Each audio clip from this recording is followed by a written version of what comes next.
Seja bem-vindo ao canal. Meus amigos, o que falar sobre o STF? Que só defende bandido? Que só defende criminoso? Pois é, pessoal, é isso que está acontecendo. Agora o STF proibiu a famosa revista vexatória. Não vai haver mais revista vexatória em presídios. E tudo que for pego numa revista vexatória será ilegal.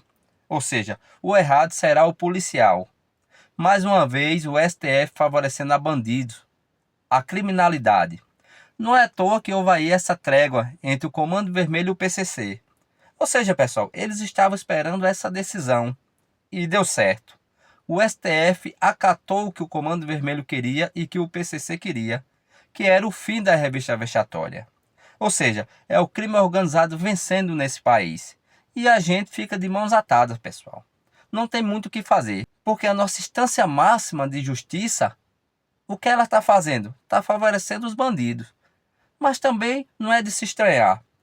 Uma pessoa que não fez nada, apenas pichou com batom, pegou 14 anos. Outras pessoas que tentam entrar em presídio com drogas em suas partes íntimas, essas não vão ser presas, pessoal. E quem fizer essa revista, tudo que for encontrado será ilícito. Ou seja, o errado será o policial e não quem está tentando entrar em presídio com drogas, ou seja lá com o que for. Estamos andando para trás. É isso que está acontecendo no Brasil. E o nosso judiciário, fazendo jus à justiça. Ou melhor, fazendo jus à injustiça. Isso é Brasil, pessoal.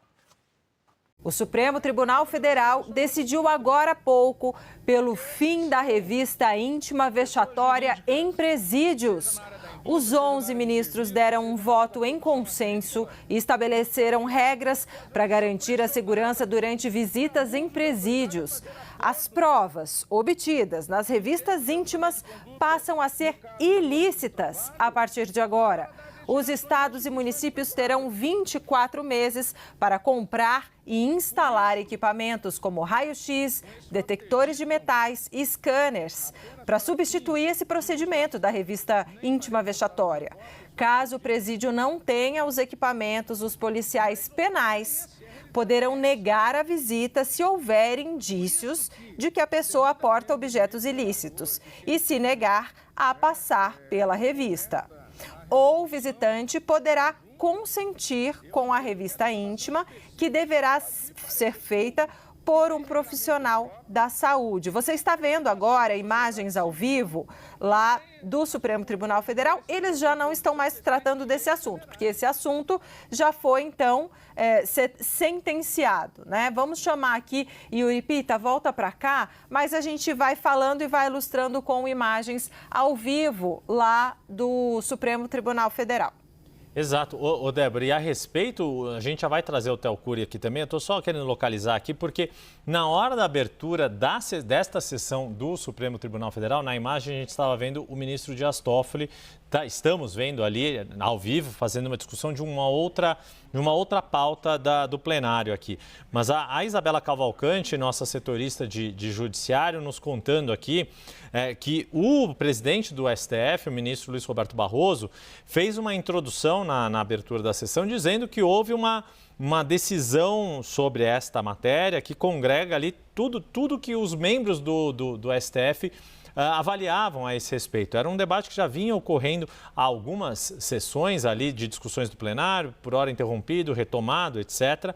Mas ele explicando que era uma hipótese nova que estava sendo trabalhado, que o relator, que é o ministro Edson Fachin, propôs o início de conversa e eles foram construindo o voto de uma maneira coletiva e estão trabalhando ali, enfim, quer dizer, foi feita esta metodologia um pouco diferente aqui, que eu queria que o Theo Cury nos ajudasse também a entender um pouco do porquê que o STF, o Supremo, se debruçou desta forma, com tanta atenção para este tema, Theo, que a gente sabe, ouve dos especialistas em segurança pública, de uma série de irregularidades que ocorrem nessa situação. A grande questão é como os estados e as unidades prisionais vão se adaptar neste prazo de 24 meses que foi dado pelo STF, para que isso não signifique negligência, para que isso não signifique facilitação de acesso a irregularidades, a objetos ou a produtos que não devem chegar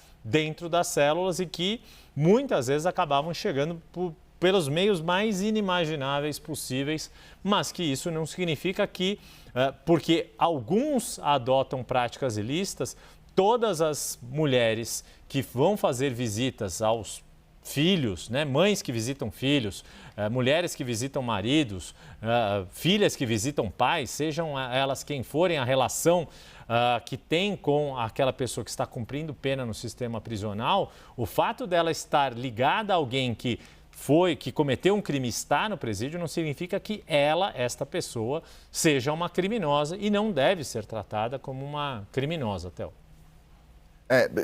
Logo de cara é importante destacar a importância desse julgamento nesse formato de declaração de voto, porque é uma decisão consensual, os 11 ministros concordaram, mas para além disso, uma nova modalidade de voto vem sendo implementada, acontece, por exemplo, nesse julgamento, que é um voto único. É como se todos os ministros votassem juntos no mesmo, em vez de 11 votos, um voto único, porque mostra a concordância de todos os 11 magistrados do Supremo Tribunal Federal com relação a determinado assunto. Traz um peso diferente, traz um peso maior para esse julgamento, que é importante porque vai afetar todos os presídios brasileiros, presídios federais e outras penitenciárias federais e outros presídios também. Por que esse assunto é delicadíssimo e é muito sensível? Porque as pessoas que vão a um presídio e passam por uma visita íntima, ela consiste em a pessoa ficar totalmente ou parcialmente nua perante o agente da penitenciária. E aí isso envolve a exposição dos órgãos íntimos para a revista. Isso é considerado e vem sendo tratado no judiciário por se tratar de uma revista vexatória, por envolver uma humilhação, um constrangimento da pessoa que passa por uma revista como essa. Então, o que o Supremo decide aqui? E aí a gente vai para os principais pontos. Nessas visitas sociais, fica inadmissível a revista íntima de maneira vexatória, com desnudamento ou exames invasivos, que é o que acontece em muitos presídios, envolvendo principalmente mulheres, com a finalidade de causar humilhação. A prova obtida nessa situação, ela sim é ilícita. Então, se houver de alguma maneira uma revista vexatória que envolva procedimentos invasivos, por exemplo, em mulheres que vão visitar familiares na penitenciária, e for encontrado algum objeto, algum item com elas, se houver uma revista íntima vexatória, o que for encontrado é uma prova ilícita, ou seja, é ruim para a investigação. Então, tem que fazer uma revista com dignidade à pessoa, para também a prova eventualmente encontrada se tornar lícita para as investigações.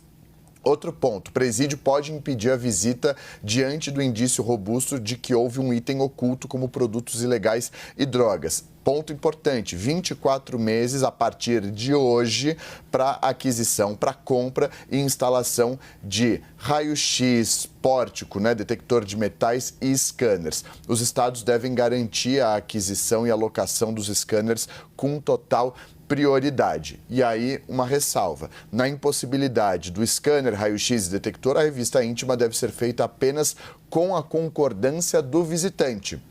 Deve ser feito em um local adequado, ou seja, não pode ser feito em frente a outras pessoas, tem que ser de maneira reservada, com pessoas maiores de idade, feitas por profissionais da saúde. E se não houver consentimento? Tem que ter consentimento. Se não houver consentimento, essa pessoa pode ser barrada de entrar se ela não consentir com esse tipo de revista, obviamente respeitando a dignidade dela, não a colocando em uma situação de humilhação, de constrangimento e de uma situação vexatória. E por um profissional da saúde também, né, Théo? Perfeitamente, exato.